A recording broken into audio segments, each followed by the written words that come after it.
Bonjour, bienvenue dans cette nouvelle vidéo.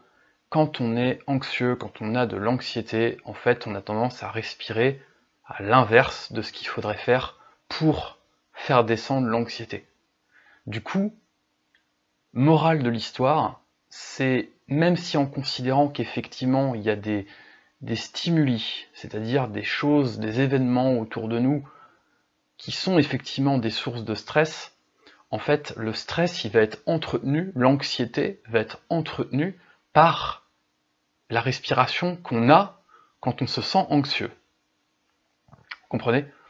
Donc, le but de ma vidéo, ce n'est pas d'intervenir, ou en tout cas de vous aider à intervenir sur votre environnement pour changer ce qui peut être des sources de stress, ou en tout cas ce que vous vivez comme étant quelque chose d'anxiogène.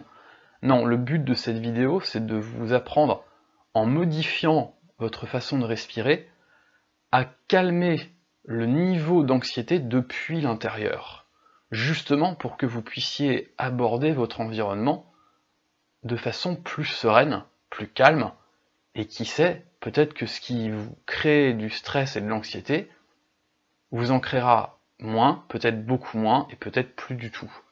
Parce que peut-être que dans certains cas, vous allez vous rendre compte qu'en fait, c'était surtout l'intérieur qui crée du stress. Je ne sais pas, je ne sais pas, hein. Là c'est à chacun de voir, ça dépend des gens, des situations, il y a trop de paramètres. En tout cas, on va vraiment essayer d'agir depuis l'intérieur. Quand nous sommes anxieux, quand quelqu'un est anxieux, la personne va avoir tendance à respirer comme ça.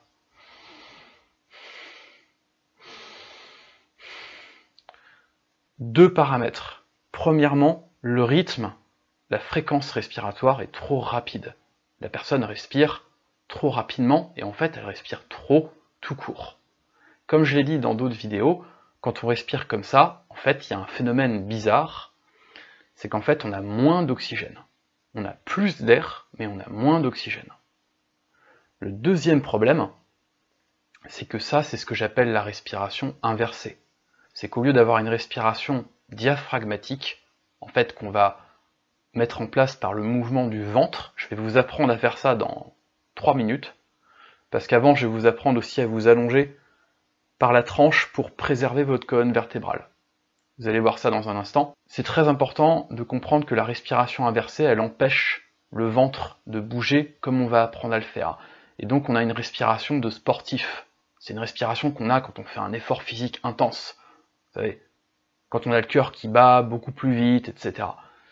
Donc cette respiration, elle est anxiogène. Donc on va apprendre nous à faire le contraire. C'est parti, juste avant, je vous montre comment utiliser la tranche, le côté du corps, pour vous allonger sur le dos, et aussi pour vous redresser, pour éviter de trop comprimer, de trop compresser les disques intervertébraux. Parce que quand on s'allonge directement comme ça sur le dos, vous voyez, on s'assoit sur le tapis de yoga, et on s'allonge directement sur le dos, et ensuite on se redresse directement pour repasser assis, on fait des déroulés et des enroulés du buste, et donc du rachis, de la colonne vertébrale, et ça, à long terme, c'est pas l'idéal. En fait, on peut faire mieux. Voilà, faut juste pas avoir la flemme. En fait, il faut d'abord se mettre sur la tranche. Allez, je vous apprends à faire tout ça, on démarre. Alors, pour passer de la position assise à la position allongée, vous avez plusieurs possibilités. Les personnes qui sont plus souples, plus mobiles, plus à l'aise au niveau des hanches et des adducteurs, donc l'intérieur des cuisses, et aussi des genoux, vont peut-être être plus à l'aise pour aller s'asseoir en tailleur et ensuite s'allonger. Mais c'est pas du tout une obligation. Vous pouvez aussi, à partir de la position debout, vous placer en position accroupie. Si vous n'avez pas la souplesse dans les chevilles, d'accord, si vous n'êtes pas assez souple au niveau des chevilles, ce qui est le cas de la plupart des gens, on va pas être sur les talons, là comme moi, on va être plutôt sur les orteils avec un appui sur les mains comme ça, donc il n'y a pas de souci. Quelle que soit la position que vous avez, ce qui compte, c'est de vous allonger par la tranche. Donc vous allongez par la tranche. Vous allez mettre votre main gauche à l'extérieur de votre jambe, de votre cuisse ici, d'espacer le pied droit à l'extérieur du bras droit, ici, et là d'aller placer le genou gauche au sol. Donc la cuisse et la fesse gauche au sol aussi. D'accord ? Et du coup, vous vous retrouvez ensuite comme ça. Coude au sol, les genoux en contact. Ok ? Si vous étiez en tailleur, j'ai envie de vous dire, c'est plus simple. Vous avez juste à décoller la fesse droite et poser le coude gauche au sol. Et ensuite, on ressort la jambe droite, on dégage la jambe droite et on ramène les genoux ensemble. Et à partir de cette position, on s'allonge par la tranche comme ça.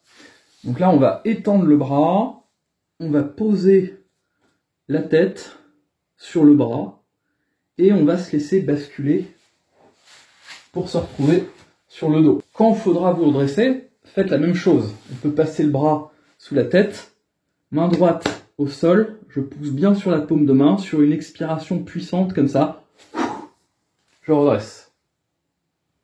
D'accord ? Donc là, je vais vous le refaire. Je vais recentrer un peu mon tapis. Donc, j'étais déjà placé avec la fesse au sol, donc j'ai plus qu'à poser mon coude. Je passe ma tête sur mon bras, je me laisse basculer. En arrière, je me retrouve allongé sur le dos. À partir de cette position, on va essayer de bien se placer de façon physiologique, Donc vous allez commencer par étendre les jambes. Voilà, vous allongez de tout votre long pour bien tout décompresser. Puis on va ramener le pied gauche contre le genou droit. Ensuite, on va le ressortir un peu vers l'extérieur de façon à ce qu'il soit aligné avec la hanche. Donc votre pied gauche est aligné avec la hanche gauche. Puis je ramène le pied droit en face du pied gauche, donc le pied droit est aligné avec la hanche droite. Ensuite, on va placer la tête.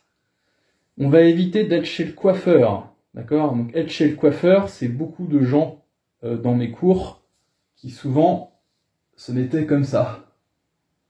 Donc nous, on va aller saisir la tête, on va la décoller un peu du sol. Gentiment, on va la tracter. On va la tirer un petit peu comme ça pour l'éloigner du corps. Et on repose. Ce qui fait qu'on se retrouve avec la nuque naturellement étirée, mais sans force. Elle est juste naturellement posée et longue. Ensuite, on va placer la main droite au niveau du nombril et la main gauche au niveau du sternum sur la poitrine, avec de préférence les coudes posés. À partir de cette position détendue, on va, sur chaque inspiration, gonfler le ventre. On respire par le nez, d'accord ? Donc, inspiration par le nez, et en fait, le ventre va gonfler. Donc, vous allez sentir votre main droite ici, la main droite ici, qui va monter vers le ciel. Bien évidemment, puisque le ventre pousse sur la main.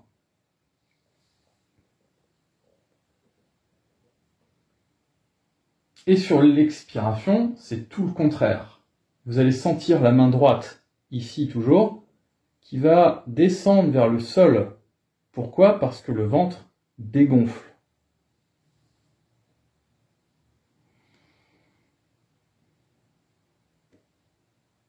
La main gauche, elle, ici, en fait, elle ne bouge pas. Et c'est d'ailleurs pour ça qu'on l'a posée sur la poitrine. C'est pour s'assurer qu'il n'y ait pas de mouvement.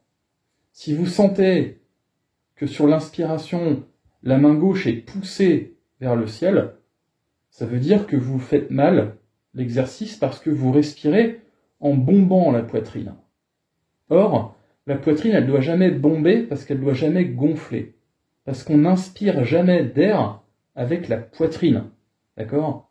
On n'inspire jamais d'air avec la cage thoracique. Toujours avec l'abdomen. Donc c'est toujours et uniquement la main droite qui doit bouger.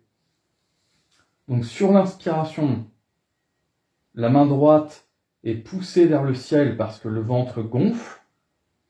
Et sur l'expiration, c'est le contraire, le ventre dégonfle, donc la main droite descend vers le sol.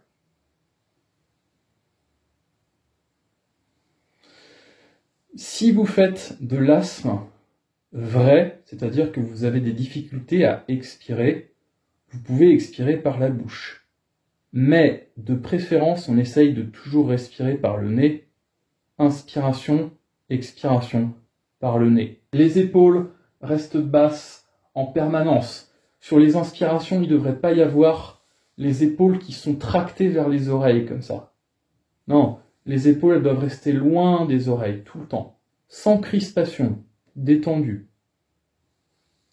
Ça c'est la dernière étape. À partir de tout ce qu'on vient de faire, sans rien changer, on va simplement, en fin d'expiration, rester sans respirer, poumon vide, le plus longtemps possible.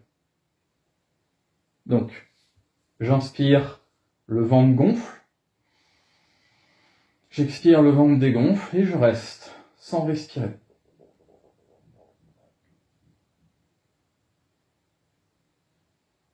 Et avant de me sentir mal à l'aise, parce qu'on ne fait pas les Jeux Olympiques de l'apnée, hein, c'est de la rétention, mais c'est gentil. C'est pas de l'apnée, on fait pas ça en force. Hein. Donc avant de vous sentir mal à l'aise, vous inspirez à nouveau par le nez, on expire par le nez de préférence, sauf si vous faites de l'asthme, vous pouvez expirer par la bouche. On reste, poumon vide. Et on peut compter dans sa tête, c'est une bonne idée. Comme ça, on voit, si vous faites 5 secondes les premières fois, essayez d'aller à 6, puis à 7, puis à 8 au fur et à mesure des minutes. Et on fait ça tout le temps. L'idéal, ce serait d'associer l'exercice qu'on vient de faire avec d'autres techniques pour se détendre. Mais en tout cas, ce que je viens de vous montrer là, au moins ça permet de clarifier vraiment comment mécaniquement, organiquement, on devrait tous respirer, sauf indication contraire pour X raisons. L'exemple que je reprends en général, c'est compétition sportive. C'est évident que dans un effort physique intense, on ne respire pas comme ça. Mais, en tout cas, c'est très important de vérifier régulièrement votre respiration pour vous assurer que vous avez cette respiration le plus possible.